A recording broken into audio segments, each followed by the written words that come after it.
खबरों वाले शेयर्स पर आप फोकस करेंगे। और इस बीच हमारे साथ स्टूडियो में शरद दुबे जुड़ चुके हैं, जो हमें बताएंगे खबरों के दम पर कौन से स्टॉक्स फोकस में रहेंगे।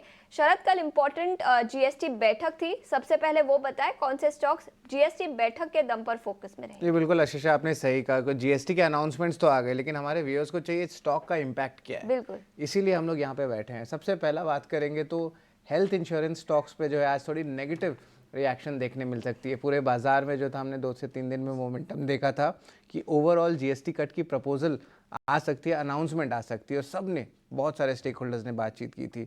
लेकिन याद रखिए, हेल्थ इंश्योरेंस की जो जीएसटी की कट प्रपोजल है वो डेफर कर दी गई है। एक नई जो मीटिंग है, एक बोर्ड है, वहाँ पे ये प्रस्ताव जाएगा, यानी कि डिले होगा। तो अगर कुछ रन अप हुआ है तो थोड़ी करेक्शन स्टॉक्स में आ सकती है।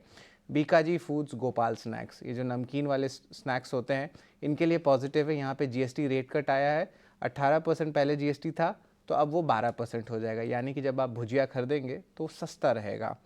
एस्ट्राजेनेका फार्मा, ये यूनिक कंपनी है। यहाँ पे जो है जीएसटी रेट कट हुई है 3 कैंसर ड्रग्स में, सारे नहीं, 3 स्पेसिफिक कैंसर ड्रग्स, और ये कंपनी जो है इनमें डील करती है। यहाँ पे जीएसटी रेट कट 12% से घट के 5% हो गया है। और पहले भी ये कंपनी न्यूज़ में थी, क्योंकि थोड़े दिन पहले जो थी कस्टम ड्यूटी एक्सेम्पशन भी लगी थी। अभी एक कैंसर ड्रग्स बहुत इंपॉर्टेंट होते हैं, और एस्ट्राजेनेका फार्मा के लिए ये थोड़ी पॉजिटिव ज़रूर है।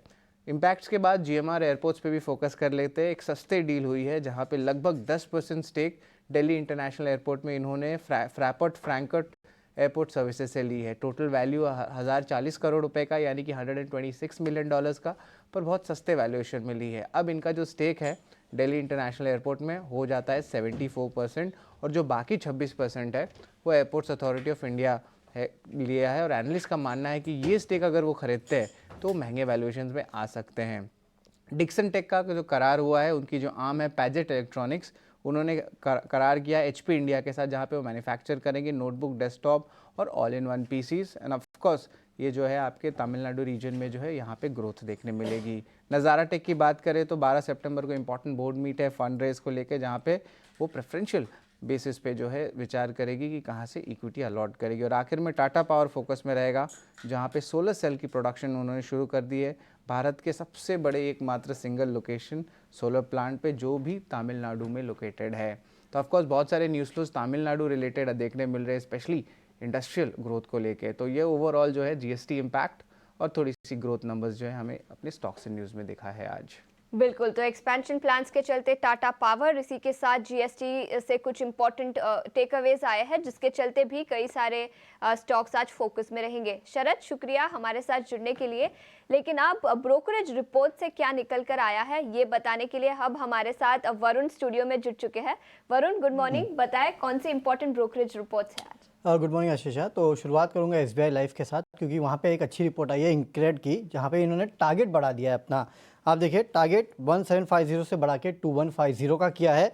और यहाँ पे तर्क इनने काफ़ी अच्छे दिए। इनका कहना है कि जो मार्जिन है वो बॉटम आउट हो रहा है। वैसे भी आपको पता होगा कि पूरे लाइफ इंश्योरेंस कंपनीज में वीएनबी मार्जिन को लेकर चिंता थी, और मैनेजमेंट्स ने कहा भी था कि बॉटम आउट होंगे। इसको ये रिआइटरेट कर रहे हैं। जो सरेंडर नॉर्म्स है उसको लेके इनका कहना है कि ज़्यादा इम्पैक्ट देखने आपको शायद नहीं मिलेगा आगे चल के। और वीएनबी ट्रेजेक्ट्री जो है काफ़ी अच्छी है। बैंक का चैनल्स जो है वो काफ़ी अच्छे तरीके से काम कर रहे हैं। तो इसका इम्पैक्ट आपको इस कंपनी के ओवरऑल परफॉर्मेंस में देखने मिलेगा। और रिस्क रिवॉर्ड काफ़ी फेवरेबल इनको लगता है। निपॉन लाइफ सीएलएसए मेंटेन कर रहा है आउट परफॉर्म का कॉल। 700 रुपये के प्राइस टारगेट ये दे रहे हैं। खासकर इनका कहना है कि एसआईपी फ्लोज में मार्केट शेयर जो है वो इसका बढ़ रहा है। 3% के आसपास की बढ़ोतरी देखने मिली, और अब ये बढ़ के करीब 9.4% के आसपास आ चुका है। और इक्विटी में खासकर आप एसआईपी फ्लोज देखेंगे तो काफ़ी अच्छे हैं, जो कि इस कंपनी को आगे चल के मदद कर सकता है। इसके अलावा आईसीआईसीआई बैंक पे सीएलएसए की रिपोर्ट है, जहाँ पे आउट परफॉर्मर का कॉल है। 1500 रुपये के लक्ष्य इन्होंने यहाँ पे दिए हैं। खासकर इनका कहना है कि डिपॉजिट फ्रेंचाइज जो इस कंपनी की, इस बैंक की, वो काफ़ी अच्छी है। और ये एक्सपेक्ट नहीं कर रहे यहाँ से कॉस्ट ऑफ डिपॉजिट जो है वो ज़्यादा बढ़ेंगे। निम्स जो है वो स्टेबल रहेंगे।